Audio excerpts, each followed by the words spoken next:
Hello and welcome to this week's Vaticano updates, the most important news from the Holy Father and the Vatican. Pope Francis recently met with Ivan Soltanovsky, Russia's ambassador to the Holy See. Soltanovsky is a 69-year-old career diplomat who was appointed in May 2023. Details of their latest meeting remain undisclosed, but notably, Pope Francis had visited Soltanovsky's predecessor at the Russian embassy on February 25th, 2022, which was of course following the onset of Russia's invasion of Ukraine to urge for peace. Archbishop Georg Gänswein will become the apostolic nuncio to Lithuania, Estonia and Latvia. Gänswein, who served as Benedict XVI's personal secretary from 2003 until the Pope's death in 2022, will now assume this diplomatic role in the Baltic states.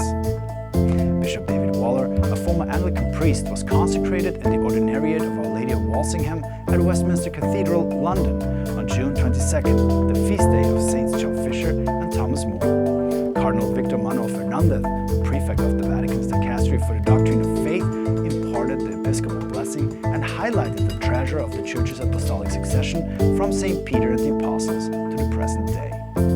Pope Francis met with 3 leaders of the Institute of Christ the King Sovereign Priest, whose priests celebrate the traditional Latin Mass and follow the spirituality of St. Francis of Sales.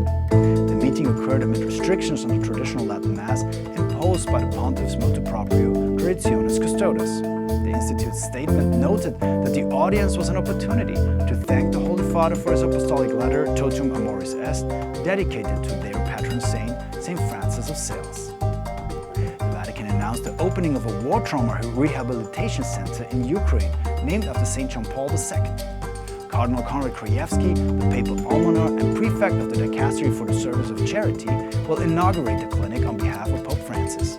Additionally, the Cardinal will deliver an ambulance filled with medical supplies donated by the Pope to aid the wounded in Ukraine's Ternopil region.